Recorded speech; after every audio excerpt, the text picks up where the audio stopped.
Os filhos são como as águias. Ensinarás a voar, mas não voarão o teu voo.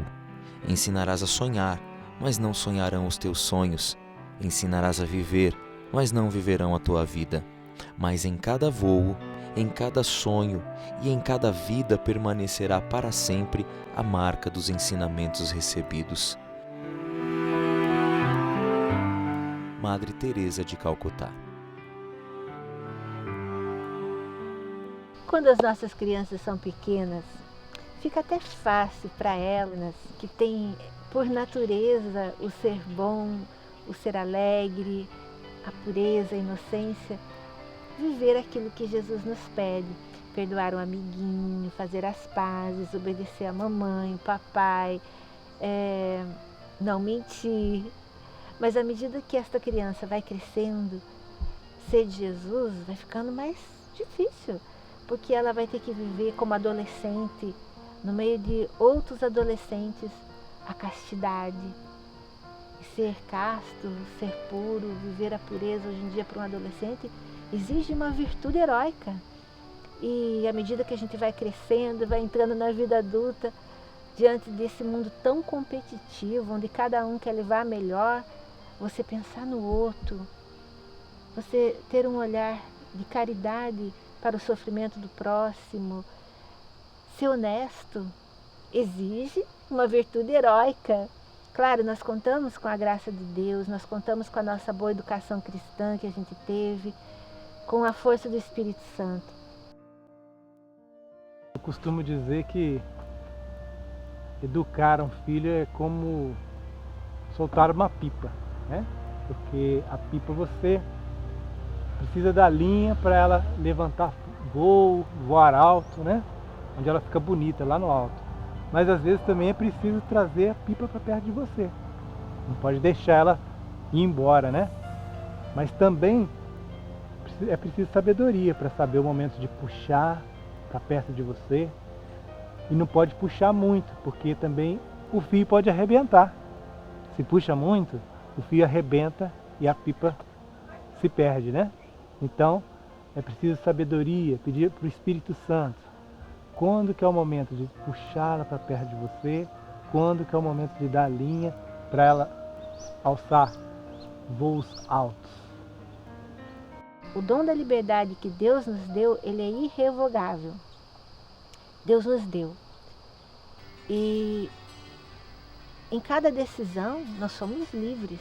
É por isso que muitas vezes, apesar de toda a formação que a gente teve, de toda a educação que a gente deu, de vez em quando um adolescente faz alguma coisa lá que não é tão boa e nós adultos às vezes pecamos, muitas vezes pecamos, nós somos livres. Mas para que tenhamos uma vontade forte, um caráter firme, ao ponto de optarmos pelo que é certo, fazer o bem, diante das dificuldades, dos desafios, das tentações, esse caráter, essa vontade, ela precisa ser trabalhada desde a infância. Desde que nossos filhos são pequenos, nós precisamos ensinar os nossos filhos a pensar, a tomar decisões, a escolher fazer o que é certo, para que quando eles já não estejam conosco, eles estejam longe, numa faculdade, morando em outra cidade, não sei, quando sejam adultos, eles tomem decisões a partir do seu caráter, da sua vontade firme, forte, diante das dificuldades no meio onde eles vão viver. Eu sou mineira e lá na minha cidade tem um ditado que se diz assim, ó, é de pequeno que se torce o pepino. E, na verdade, a gente vive isso na nossa família, porque é de pequeno que a gente ensina, desde pequeno. Então, a gente sempre criou eles assim, ó, não deixando eles livres, assim, na igreja, porque junto com as outras coleguinhas já vai fazer bagunça. Tipo assim, tá aqui e aqui, né? Se eu tô numa festa, eu tô aqui, mas eu tô vendo meus filhos. Nunca deixei eles sem tá olhando, que criança é criança, né? Não pode ter essa liberdade que o pai não tá olhando. Que aí, junto com os outros, vai fazer coisa errada. E aí eu sempre ensinei ele, não, eu deixo você ir, pode ir, mas eu quero estar vendo você, sabe? É esse cuidado, eu sempre tive esse cuidado com eles. Mas eu sou tranquila, se eu deixo eles ir no lugar, eu fico tranquila, porque eu ensinei eles.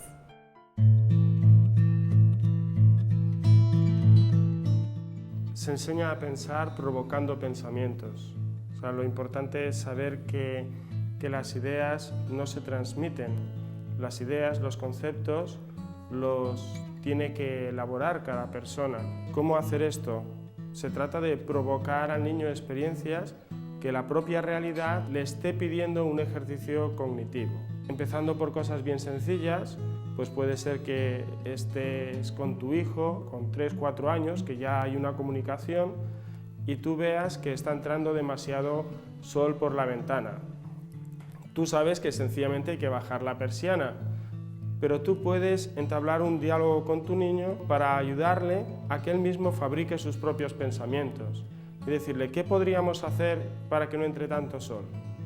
Es decir, encarar al niño con la realidad y entonces él va enfrentándose a ella y va teniendo experiencias emocionales donde también va ejerciendo su pensamento e mirando alternativas. Às vezes tem alguns filmes que eu quero assistir, só que no outro dia tem aula. Eles dizem não, porque eu tenho aula, preciso acordar cedo para ter um sono bom e saudável. Acordar bem pro outro dia. E eles fazem isso pro meu bem, eles fazem isso pro meu mal. Não pro seu mal. Que a gente possa ser seta para os filhos, que aponta para o céu. Então, assim, sempre quis ser exemplo para os meus filhos, por isso que eu sempre busco fazer o que Deus quer para nós. A gente reza o seguinte, para que eles possam fazer a vontade de Deus, a vontade espiritual, e que eles possam ser felizes na sua vocação, suas vocações.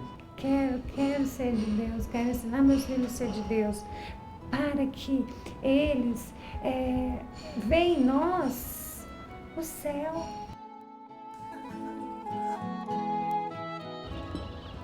Ensinar a pensar é também ensinar a assumir responsabilidade sobre os nossos atos. Você já reparou que na sociedade que a gente vive hoje, estamos sempre justificando as nossas faltas e as faltas dos nossos filhos? Não ensinamos nossas crianças a assumirem responsabilidade sobre os seus atos.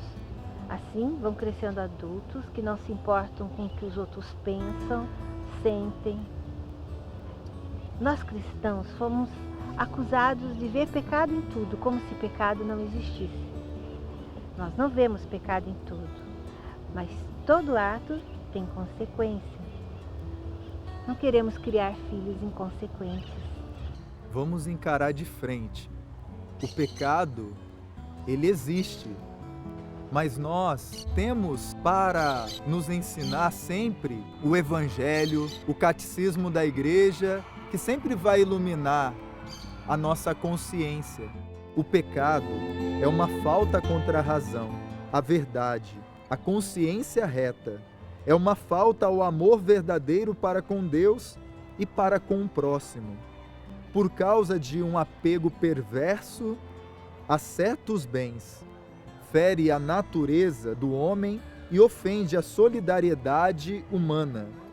Foi definido como uma palavra, um ato ou um desejo contrários à lei eterna. O pecado é a ofensa a Deus. Que tipo de pai você é? O pai que ajuda o filho a assumir os seus erros ou o pai que justifica os erros do filho? Vou te dar um exemplo.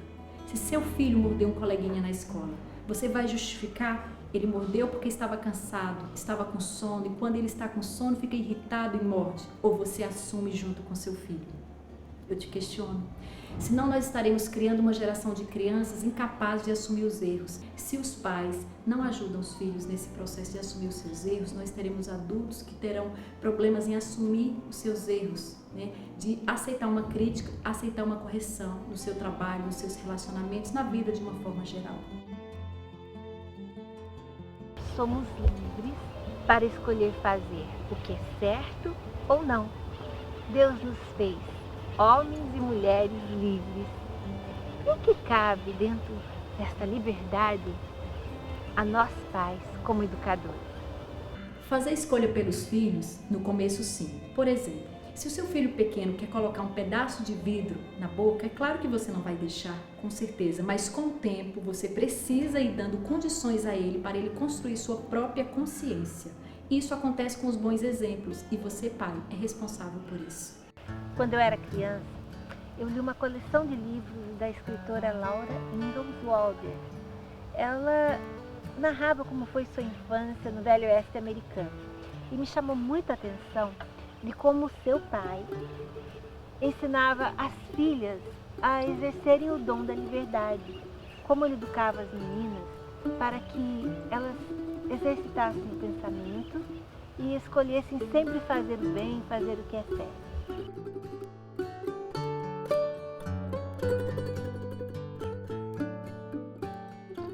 Durante muito tempo, o pai não disse nada e Laura esperou. Encostou-se ao seu joelho e sentiu como ele era forte e bondoso. Bem, disse o pai, confesso que não sei o que fazer, Laura. Compreendes? Confiei em ti. É difícil saber o que fazer a uma pessoa em que não se pode confiar. Sabes como se deve proceder com uma pessoa em quem não se pode confiar? Como é? Gaguejou Laura. Essa pessoa tem de ser vigiada, respondeu o pai. Por isso acho que tens de ser vigiada. A tua mãe terá de se encarregar disso, pois eu terei de trabalhar. Assim, amanhã ficarás onde a tua mãe te possa vigiar. Não te afastas da sua vista todo o dia. Se fores boa todo dia, então deixar-te-emos tentar outra vez ser uma menina em que possamos confiar.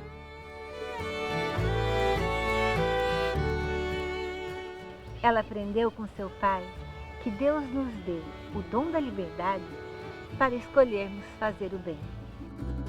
Quando eu crescer, meu pai e minha mãe já não me dirão o que fazer e o que não fazer, e não haverá ninguém com direito a me dar ordens. Eu mesma é que terei de esforçar-me para ser boa. Isso é que quer dizer ser livre, quer dizer ser bom.